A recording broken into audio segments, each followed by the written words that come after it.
اور میرے پیارے بھائیوں، ایک تو سمجھ کے پڑھنا ہے، ٹھہر کے پڑھنا ہے، زیادہ پڑھنا ہے۔ دوسری بات یہ ہے، اگر آپ نے صحیح اس وظیفے سے نور لینا ہے نا، تو پھر یہ وظیفہ پڑھتے پڑھتے آپ کی زندگی میں حرام کی ملاوٹ نہیں ہونی چاہیے، حرام کی آمیزش نہیں ہونی چاہیے۔ مجھے آپ بتائیں زمزم کتنا خالص ہے؟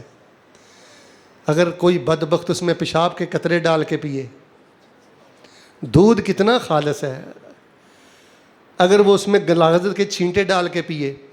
اب ایک بندہ سبحان اللہ والحمدللہ ولا الہ الا اللہ اللہ اکبر پڑھتا ہے، فحاشی بھی دیکھتا ہے، گندے گانے بھی سنتا ہے، ڈرامے فلمیں یہ چیزیں بھی دیکھتا ہے، دکان پہ بیٹھ کے فراڈ بھی کرتا ہے، جھوٹ بھی بولتا ہے، جعل سازی بھی کرتا ہے، چائنا کی چیزیں اوریجنل کہہ کے بیچتا ہے، حرام خور آدمی ہے۔ آخر میں نے آپ کو یہ بتانا تھا، اگر جملہ سمجھ آیا تو مجھے توجہ دینا۔ جس طرح یہ دن بڑے ہیں اور جس طرح یہ وظیفہ بڑا ہے، آپ کا کردار بھی بڑا ہونا چاہیے، آپ کا اخلاق بھی، دیکھ لیں آپ بولتے نہیں ہیں، آپ کا اخلاق بھی، آپ کا رویہ بھی بڑا ہونا چاہیے، آپ میں شرم و حیا بھی بڑی ہونی چاہیے۔ دیکھیں لوگ ہمیں کہتے ہیں شیخ صاحب سکون نہیں، جو ہوتے ہیں نا منافق قسم کے مسلمان، درنگے، فحاشی بھی، آخری جملہ فحاشی بھی، حرام بھی، دو نمبری بھی، ظلم بھی، اور سبحان اللہ والحمدللہ ولا الہ الا اللہ واللہ اکبر بھی۔ یہ ہمارے انجینئر صاحب تشریف فرما ہیں، آپ ان سے پوچھ لیں، اچھے سے اچھا آپ سیل لے لیں، اچھے سے اچھا آپ لیپ ٹاپ لے لیں، قیمتی سے قیمتی، اگر اس میں وائرس ہو تو مجھے بتائیں وہ آپ کو فائدہ دے گا؟ بھئی یہ زندگی کے وائرس ہیں، حرام، فحاشی، ظلم۔ وَقُلِ الْحَمْدُ لِلَّهِ الَّذِي لَمْ يَتَّخِذْ وَلَدًا، وقت ساتھ نہیں دیتا ورنہ میں اثر تک آپ کو اس کے فضائل بتاتا، اثر تک میں آپ کو اس کے فضائل بتاتا۔ وَقُلِ الْحَمْدُ لِلَّهِ الَّذِي لَمْ يَتَّخِذْ وَلَدًا وَلَمْ يَكُنْ لَهُ شَرِيكٌ فِي الْمُلْكِ وَلَمْ يَكُنْ لَهُ وَلِيٌّ مِّنَ الذُّلِّ وَكَبِّرْهُ تکبیرہ، تسبیح کے لائق اللہ، حمد کے لائق اللہ، وَكَبِّرْهُ تکبیرہ، بڑائی کے لائق اللہ۔ تو چلتے پھرتے بیٹھتے اٹھتے اس وظیفے کو ایک تو کثرت سے پڑھیں، بیٹا نور ملے گا، حافظہ تیز ہوگا، برکت ملے گی، ہزاروں کی تعداد میں پڑھیں۔ یہ جو 3 مواقع میں نے بتائے نا، دعا کے وقت 10 دفعہ پڑھ لیں، نماز کے بعد میں نے بتا دیا پڑھ لیں، سوتے، باقی چلتے پھرتے بیٹھتے آپ اس کو کثرت سے پڑھیں۔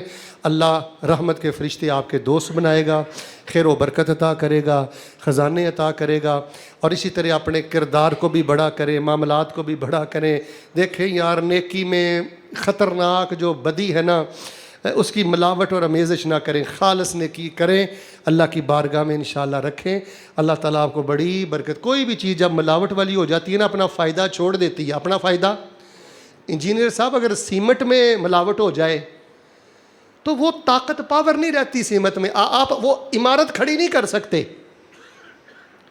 اپنی نگاہ کی حفاظت بیٹے کریں، زبان کی جغت بازوں سے اللہ کی پناہ مانگیں، 1000 دفعہ اللہ کو کہیں یا اللہ مجھ پہ یہ عذاب نہ ڈالنا کہ میرا کوئی دوست جغز باز ہو، حرام خور ہو، بد لحاظ ہو، بد زبان ہو، ورنہ جو بندہ حرام خور ہوتا ہے نا وہ بد زبان بھی ہوتا ہے، ماں باپ کا نافرمان بھی ہوتا ہے، حرام بندے کے اندر نور نہیں رہنے دیتا۔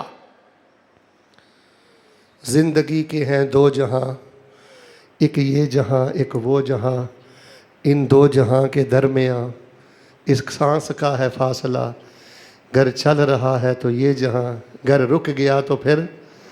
اللہ ہمیں یہ وظیفہ پڑھتے پڑھتے موت نصیب کرنا۔ سب سے بڑے دن ہیں تعلیم کے لیے، تعلم کے لیے، سارے مجھے ایک دفعہ بول کے سنا دے کون سا وظیفہ سب سے بڑا ہے؟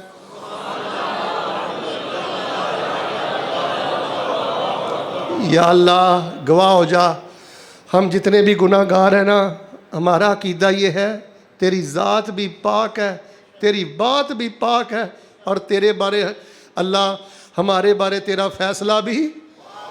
اللہ ہم تیری تعریفیں کرتے ہیں، جو کچھ ہمارے پاس ہے تو نے دیا ہے، تیرا کوئی شریک نہیں، تو ہی شکر کے لائق ہے، تو ہی ہمارا معبود ہے، تیری ذات بھی بڑی ہے، بات بھی بڑی ہے، فیصلہ بھی بڑا ہے جہاں اللہ کا حکم آ جائے چھوٹے ہو جاؤ، اللہ کی بات کو بڑا کر دو۔ سبحان ربک رب العزت عما یصفون وسلام علی المرسلین والحمد للہ رب العالمین۔